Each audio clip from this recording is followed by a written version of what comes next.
Welcome to you in 14th lecture of solutions. Today's topics are conditions for colligative properties, dissociation and association, abnormal molar masses, want of factor and degree of dissociation and association.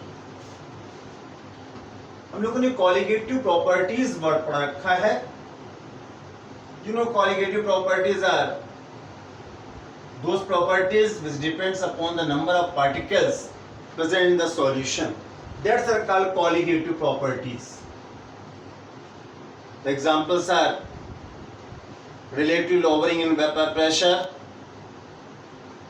osmotic pressure, elevation of boiling point and depression and freezing points. और ये चारों properties हम लोग इस lesson में पिछले lectures में पढ़ चुके हैं, इनके बारे में जान चुके हैं. ये सभी प्रॉपर्टीज बात पे डिपेंड करती हैं how many number of particles are present in solution. Solute का नेचर कैसा उससे मतलब नहीं है, तो कंपोजिशन कैसा से मतलब नहीं है, नंबर ऑफ पार्टिकल्स से केवल मतलब होता है, उस पर डिपेंड करते हैं हमारे पास. तो ये कॉलिगेटिव प्रॉपर्टीज के लिए हमारे पास सॉल्यूशन में क्या क्या कंडीशंस होनी चाहिए उनके बारे में बात कर लेते हैं. पहली कंडीशन है हमारे पास में सॉल्यूशन को डाइल्यूट होना चाहिए. ध्यान रखें हमारे पास, ठीक है ना, ये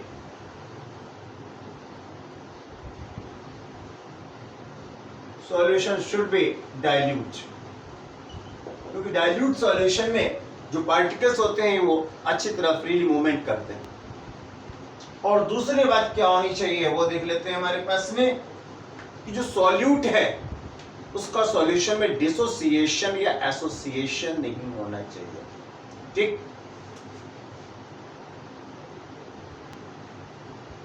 solute should not be dissociate or associate in solution. Dissociation association क्या होता है अभी टॉपिक लोग देखते हैं. और थर्ड है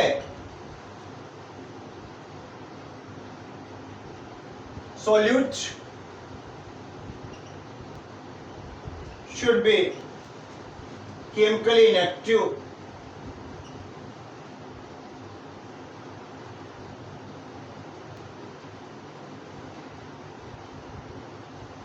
with solvent. यानी सॉल्यूट और सॉल्वेंट के बीच में कोई केमिकल रिएक्शन नहीं होना चाहिए. ये कंडीशंस फॉलो होनी चाहिए, चाहे वो राउट्स लॉ हो, यानी कि relative lowering in vapour pressure, elevation boiling point, depression freezing point, osmotic pressure, सभी जगह प्रॉपर्टीज हमारी फॉलो होनी चाहिए.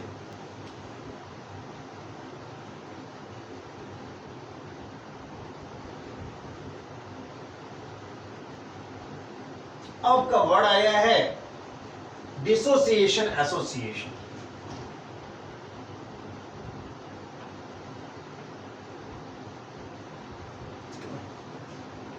इसमें क्या है कि ऐसी फिनोमिना है जिसमें सॉलिड पार्टिकल्स सॉल्यूशन में दो या अधिक पार्टिकल्स में डिसोसिएट हो जाते हैं, वो ब्रेकआउट हो जाते हैं. आइए देखते हैं हम लोग यहां पर. It is a phenomena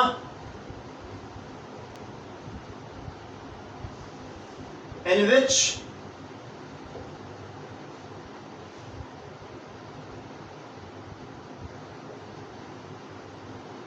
a solid particle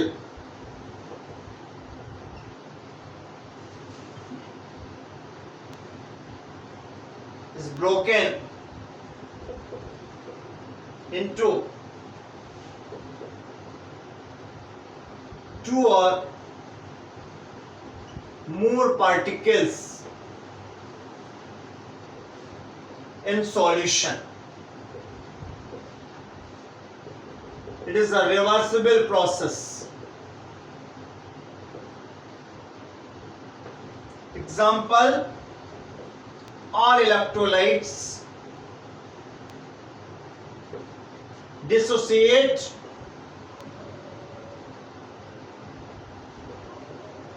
into ions in solution. जैसे कि हम लोग सोडियम क्लोराइड की बात करें, in the aqueous solution sodium chloride is dissociated into sodium and chloride. In the same way,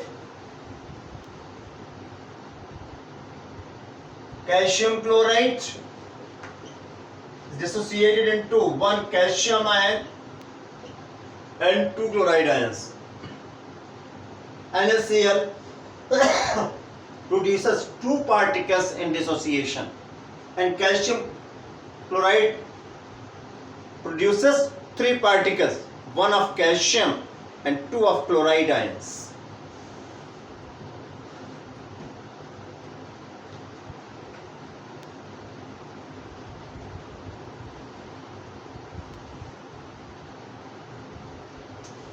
In the same way, association, it is a phenomenon in which two or more particles of a substance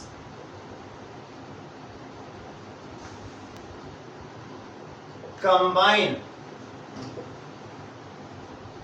to exist as one particle in solution.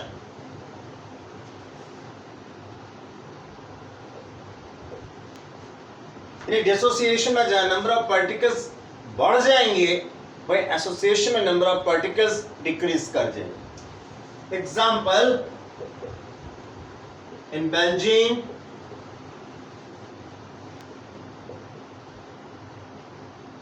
two molecules of acetic acid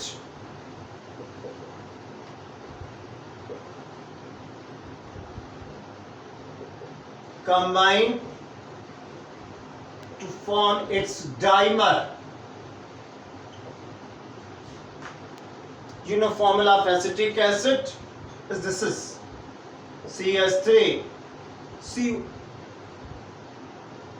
COOH.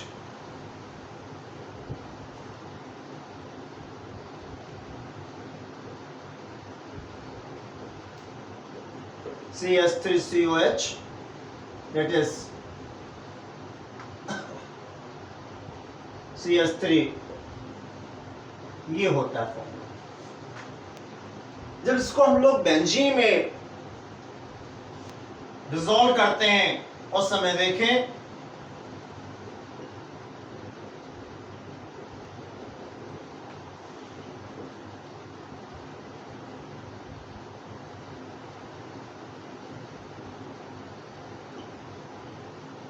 they are taken two molecules of acetic acid. This is one molecule, this is another molecule. In the benzene, you know, hydrogen bonding is very strong in the acetic acid, and there are no hydrogen bonding between acetic acid and benzene. So due to hydrogen bonding, its two molecules combine in this way. This oxygen makes hydrogen bond. This is this hydrogen and this is this. And two molecules combine to form one molecule. It is a dimer of acetic acid. तो अब देखें, जहां हमारे पास दो particles थे, वो solution में single एक पार्टिकल की तरह वर्क कर रहे हैं. तो during association number of particle decreases, and in association number of particles increase.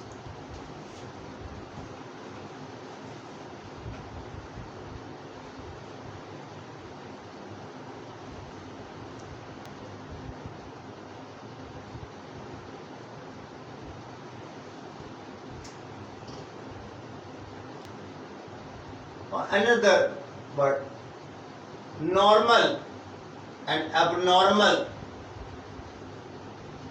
molecular masses, or you can say molar masses.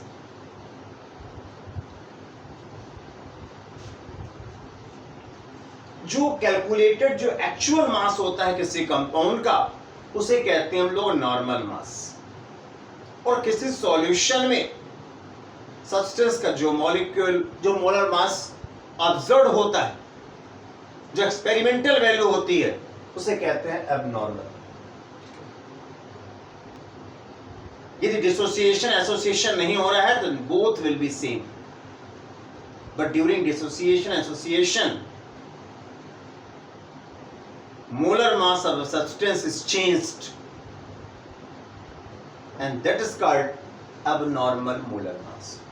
Example के लिए देखें, in the case of dissociation,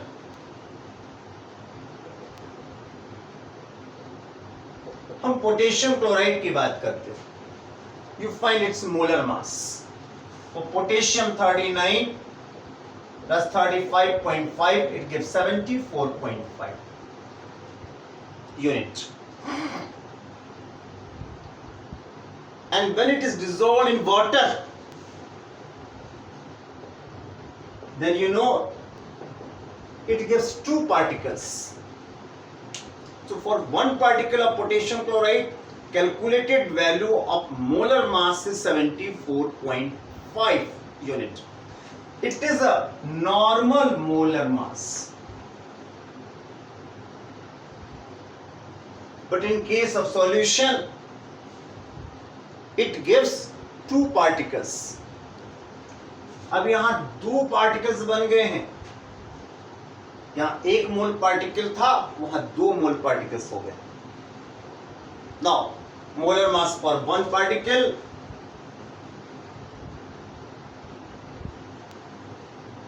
of 1 particle, 2 particles हैं तो 1 particle के लिए कितना होगा 74.5 upon 2, that is 37.25 unit. आप जब KCl के एक्वस सॉल्यूशन में इसका मोलर मास ऑब्जर्व करेंगे वो ये मिलेगा।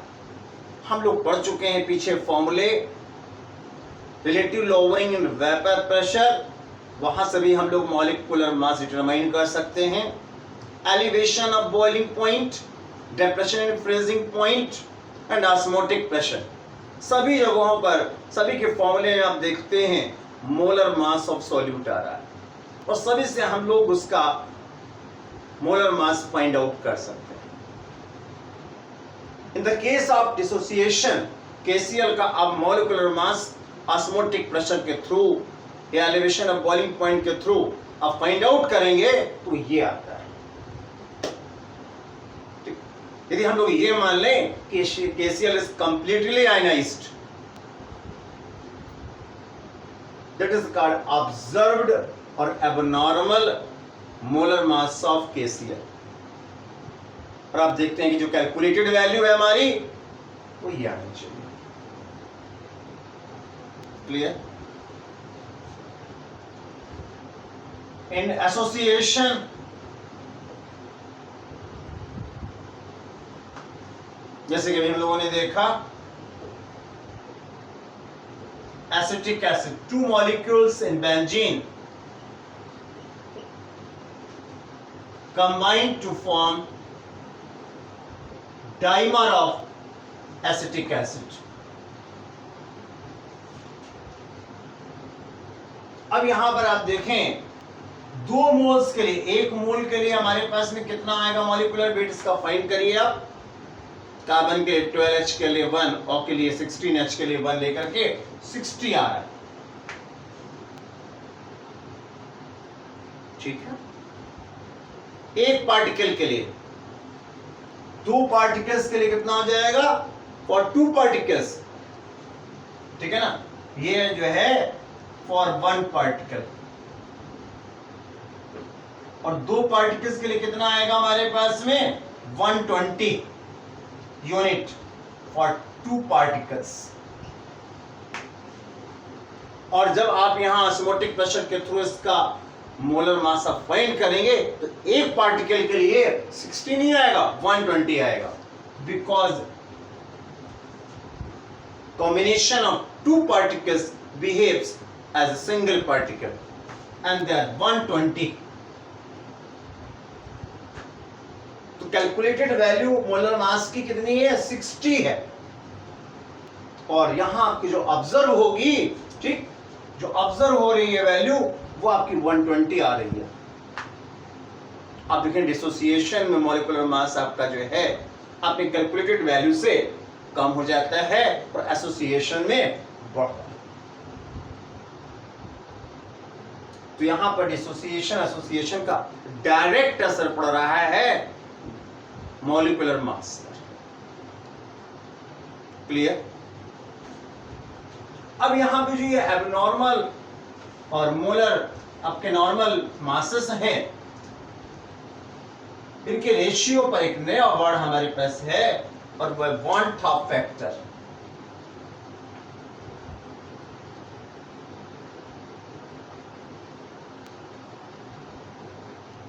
इसे हम लोग आई से लिखते हैं, ठीक है। It is the ratio of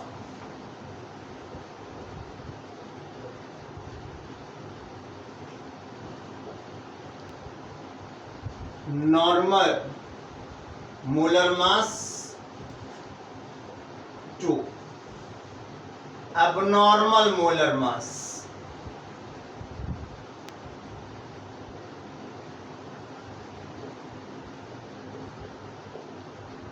of solute.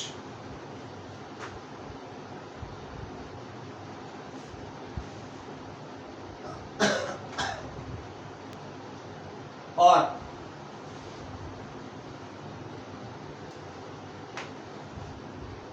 it is the ratio of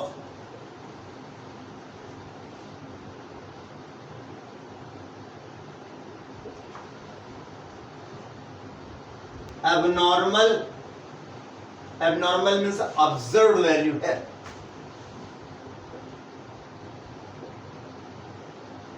colligative property value to normal colligative value. Just reverse relation है। क्यों? क्योंकि आपको मालूम है colligative प्रॉपर्टी जो है मोलर मास के प्रोपोर्शनल इनवर्सली प्रोपोर्शनल होती हैं।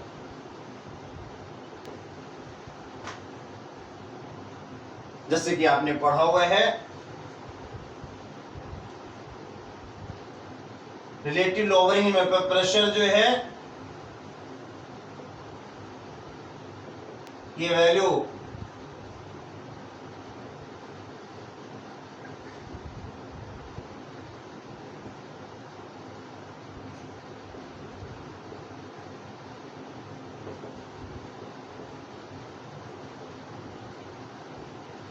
ये, और ये M2 क्या है? Molar mass of solute. तो उसके इनवर्सली प्रोपोर्शनल है। ऐसे ऑस्मोटिक प्रेशर में आप पढ़ चुके हैं, पाई इज इक्वल टू, वहां आपने पढ़ा हुआ है W/M RT/V and M is the molar mass of solute। और ये कॉलिगेटिव प्रॉपर्टी ऑस्मोटिक प्रेशर, इनका इनवर्सली रिलेशन है। क्लियर? और इस रेशियो को हम लोग वन टॉप फैक्टर से लिखते हैं। तो ये वन टॉप फैक्टर हमारे लिए क्या होगा? I is equal to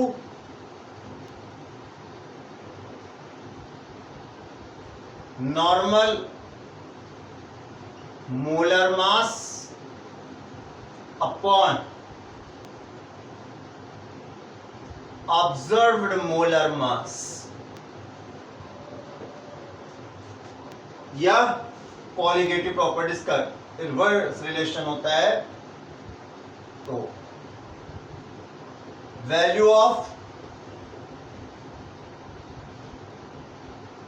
colligative property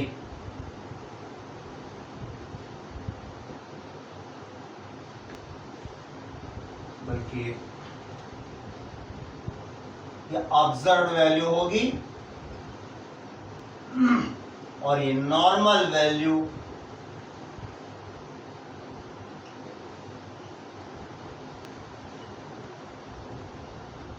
colligative property. यानी कि डिसोसिएशन एसोसिएशन नहीं हो रहा है उस समय जो वैल्यूज होंगी वो नॉर्मल मोलर मास होंगी, नॉर्मल वैल्यू से नॉर्मल ऑस्मोटिक प्रेशर। और जब डिसोसिएशन एसोसिएशन हो जाएगा उसमें जो वैल्यूज आएंगी वो ऑब्जर्व्ड मोलर मास या observed value of colligative property like osmotic pressure होंगी। इस रेशियो को हम लोग आई कहते हैं।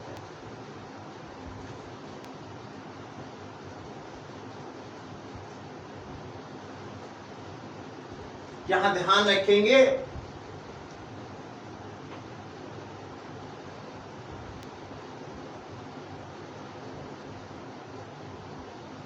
neither dissociation nor association then I is equal to 1 होगा, क्योंकि उस समय दोनों वैल्यू ऑब्जर्व्ड वैल्यू सेम होंगी हमारे पास। इफ डिसोसिएशन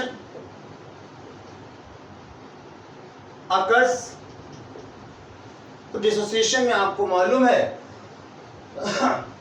कि ऑब्जर्व्ड वैल्यू मास की कम हो जाती है, it will be greater then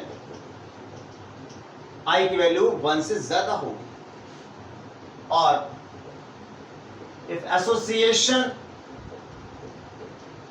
occurs, ठीक, जहां पर मॉलिक्यूल्स कंबाइन कर जाते हैं और ऑब्जर्व्ड वैल्यू बढ़ जाएगी, तो ऐसे में I will be less than 1। Clear? इन बातों का हम लोग ध्यान रखेंगे।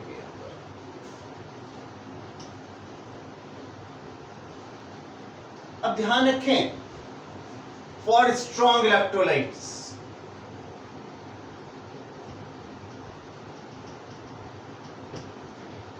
For strong electrolytes I is equal to strong electrolyte में होता है कंप्लीटली हमारे पास डिसोसिएट हो जाएंगे। क्लियर? वहां पर हमारे पास में I की वैल्यू जो होगी होगा total I is equal to number of ions are produced after dissociation। जैसे कि हमारे पास में NaCl में 2 हो रहे हैं पार्टिकल, तो सीधे I की वैल्यू कितनी होगी? 2 होगी। CaCl2 में 3 पार्टिकल है, I is equal to 3। Clear? For complete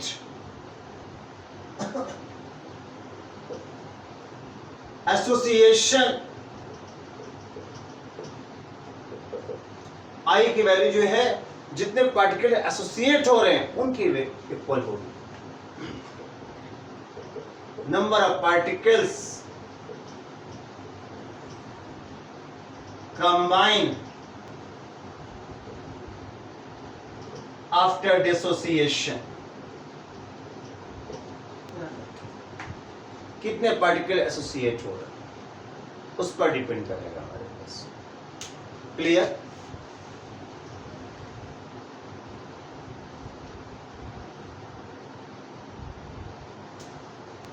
यदि हमारे पास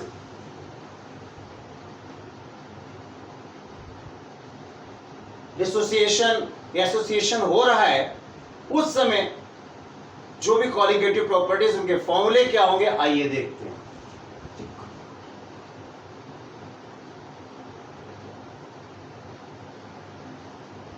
during abnormal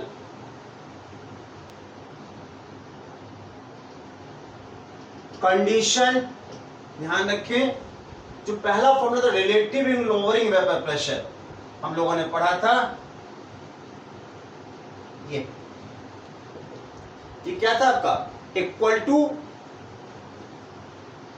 mole fraction of solute, तो हम लोग I से मल्टीप्लाई करके इसको लिखेंगे, mole fraction of solute. In the same way elevation of boiling point will be, वैसे एलिवेशन ऑफ बॉइलिंग पॉइंट कितना था आपका, Kb इंटू मोलैलिटी, हम लोग यहाँ I का मल्टीप्लाई करेंगे, डेल्टा टी ऑफ के ऑफ इंटू एम होता है, और जब डिसोसिएशन एसोसिएशन होगा उस समय I की वैल्यू का मल्टीप्लाई हो जाएगा।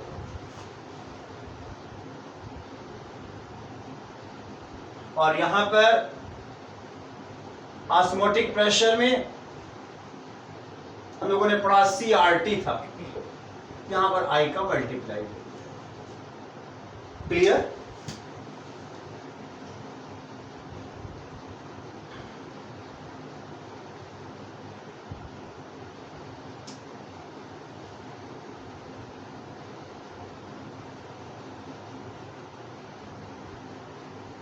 ध्यान रखेंगे, यदि हमारे पास कंप्लीटली डिसोसिएशन नहीं हो रहा है उस समय क्या कंडीशन होगी, ठीक है ना।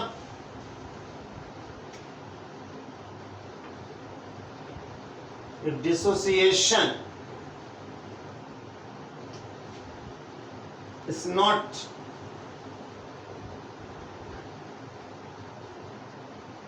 completely, ठीक, यानी वीक इलेक्ट्रोलाइट्स में, जैसे कि NaCl में तो कंप्लीटली हम ये मान के चलते हैं कि जितने NaCl होंगे सभी Na+Cl- में ब्रेक हो जाएंगे, पर बहुत से ऐसे इलेक्ट्रोलाइट्स हैं जो वीक इलेक्ट्रोलाइट्स हैं, लाइक NH4OH, ठीक है ना, अमोनियम ऑक्सिलेट, वो कंप्लीटली आयंस में डिसोसिएट नहीं होते, वहां I की वैल्यू हम लोग कैसे फाइंड आउट करेंगे, आइए देखते हैं। उसके लिए ध्यान दीजिएगा, डिग्री ऑफ डिसोसिएशन के लिए फॉर्मूला है, पहले हम लोग डिग्री ऑफ डिसोसिएशन फाइंड करेंगे और उसका I से ये relation, I-1/n-1, where n is number of ions are produced after dissociation। जैसे NaCl 2 आयंस देगा, ठीक, तो वहां 2 रख देंगे, NH4 2 आयंस दे रहा है आपका। अमोनियम ऑक्साइड की बात करें, वहां 3 आयंस मिलेंगे तो N की वैल्यू 3 हो जाएगी, और अल्फा की वैल्यू फाइंड आउट करके I की वैल्यू हम लोग निकालेंगे, तब उसको रिप्लेस करेंगे। इन द सेम वे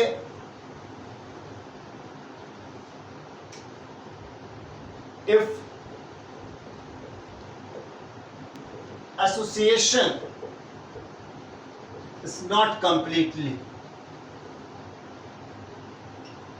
का मतलब ये है, ठीक, वैसे तो हम लोग इसको इस प्रकार से शो करते हैं, n मॉलिक्यूल्स हैं तो वो कंबाइन होकर इस प्रकार से बनता है, 2 मॉलिक्यूल से 1 बन गया, 3 से 1 बन गया हमारे पास में, मतलब हो सकता है कुछ मॉलिक्यूल्स कंबाइन ना हो पाए, तब वहां पर हम लोग जो है डिग्री ऑफ एसोसिएशन फाइंड कर लेते हैं।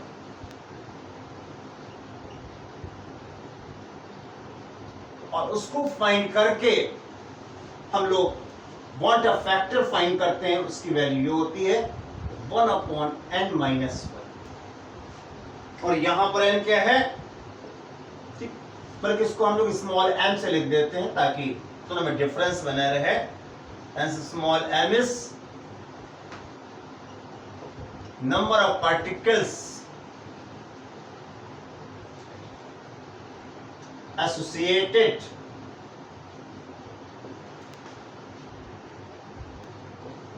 during